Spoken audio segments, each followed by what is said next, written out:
Hello दोस्तों, अपनी history of English literature की सीरीज में आज हम रोमांटिक एज के नॉवेल्स की बात करेंगे दोस्तों। और इस एज के फेमस नॉवेलिस्ट थे Walter Scott, Jane Austen, Maria Edgeworth, Thomas Love Peacock and others. Here begins our today's class friends. Question number 1 is most of the novels of Walter Scott are romances, historical, narrative verse, none of these. The correct answer is historical. Walter Scott अपने historical novels के लिए जाने जाते हैं दोस्तों, इसीलिए इन्हें father of historical novels भी कहा जाता है। वॉल्टर स्कॉट अपने वेवरली नॉवेल्स के लिए फेमस हैं। वेवरली इनकी नॉवेल्स की सीरीज का पहला नॉवेल था और इसके बाद के नॉवेल्स भी वेवरली नॉवेल्स ही कहलाए।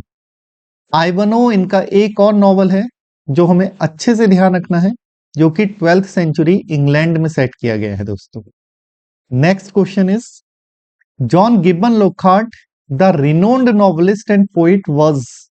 जॉन गिब्बन लॉकहार्ट जो कि फेमस उपन्यासकार और कवि थे, वो वॉल्टर स्कॉट के कजिन थे, सन इन लॉ थे, फ्रेंड थे या नेफ्यू थे। The correct answer is son in law. John Gibbon Lockhart Scott के सन इन लॉ थे और लॉकहार्ट ने अपने फादर इन लॉ यानी कि ससुर जी की बायोग्राफी भी लिखी है दोस्तों।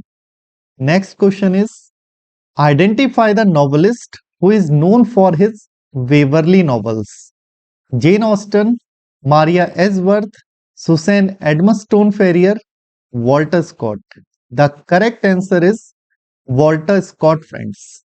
Next question, which among the following is not a novel written by Walter Scott? Ivanhoe, Rob Roy, The Lady of the Lake, The Talisman. The correct answer is The Lady of the Lake, क्योंकि The Lady of the Lake Walter Scott का लिखा हुआ novel नहीं, एक poem है दोस्तों। बाकी के तीनों नॉवेल्स वॉल्टर स्कॉट के ही लिखे हुए हैं, Ivanhoe, Rob Roy, the Talisman. Next one, identify the work और works of Susan Edmonstone Ferrier. Susan Edmonstone Ferrier अपने 3 नॉवेल्स के लिए फेमस हैं, जिनके नाम है marriage, destiny, inheritance. So the correct answer will be all the above. Next one, name the first published novel of Jane Austin. Sense and sensibility, pride and prejudice, Mansfield park, एमा। The correct answer is Sense and Sensibility. Sense and Sensibility Jane Austen का लिखा हुआ पहला novel है दोस्तों, जो 1811 में आया था। उनके बाकी के 5 नॉवेल्स भी हमें ध्यान रखने हैं with the year of publication. Pride and prejudice 1813, Mansfield park 1814, एमा 1816, नॉर्थेंगर एबे 1817, परसुएशन 1817। इनमें से लास्ट के जो 2 नॉवेल्स हैं, नॉर्थेंगर एबे और परसुएशन, ये उनकी डेथ के बाद पब्लिश हुए थे दोस्तों। So they are posthumously published novels.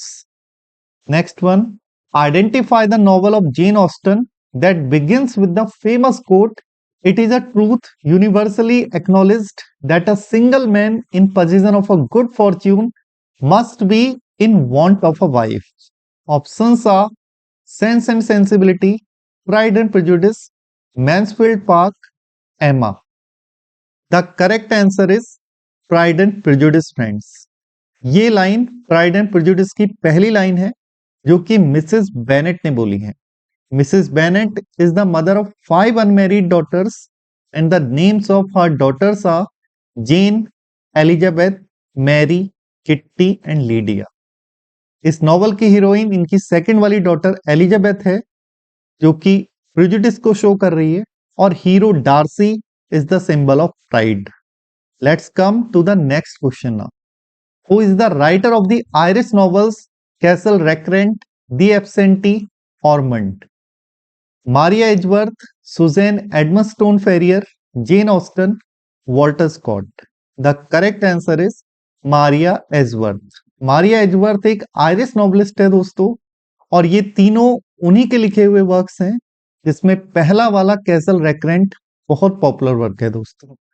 Next one, which novelist is known for the limited range of her novels and she works in 2 inches of Ivory. 2 inches of Ivory में काम करने वाली novelist Jane Austen है दोस्तों, क्योंकि वो एक limited range में रह के ही इतने अच्छे अच्छे नॉवेल्स लिख देती हैं।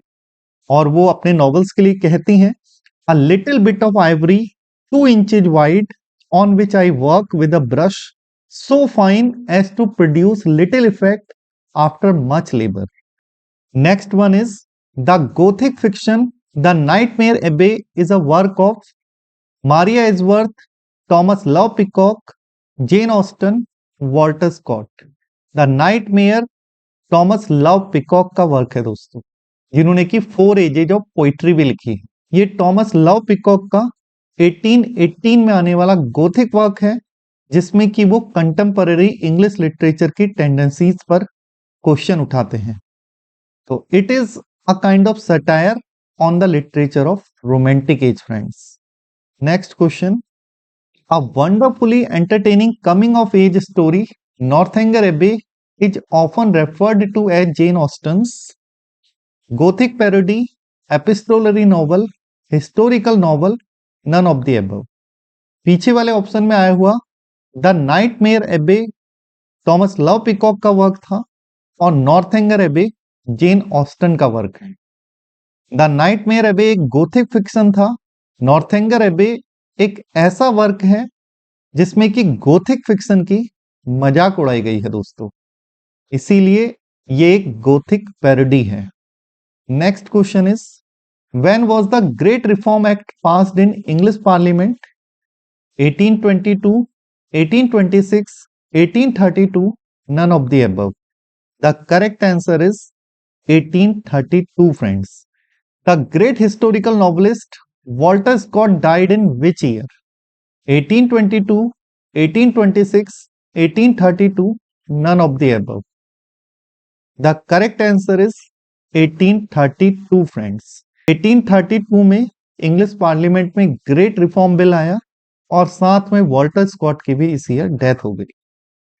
सम people considered it as the beginning of Victorian age, लेकिन ज्यादातर लोग विक्टोरियन एज की स्टार्टिंग उस ईयर से मानते हैं जब इंग्लैंड की रानी क्वीन विक्टोरिया बनी थी।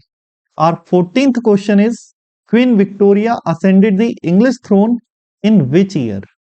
1827, 1837, 1832, none of the above। The correct answer is 1837 friends. Victorian age की स्टार्टिंग क्वीन विक्टोरिया की गद्दी पर बैठने वाले ईयर से यानी कि 1837 से हुई और इसकी एंडिंग उनकी डेथ के साथ 1901 में हुई थी दोस्तों। विक्टोरियन एज के राइटर्स को हम आने वाली वीडियो में डिस्कस करेंगे दोस्तों। With this, I end today's class. Thank you very much.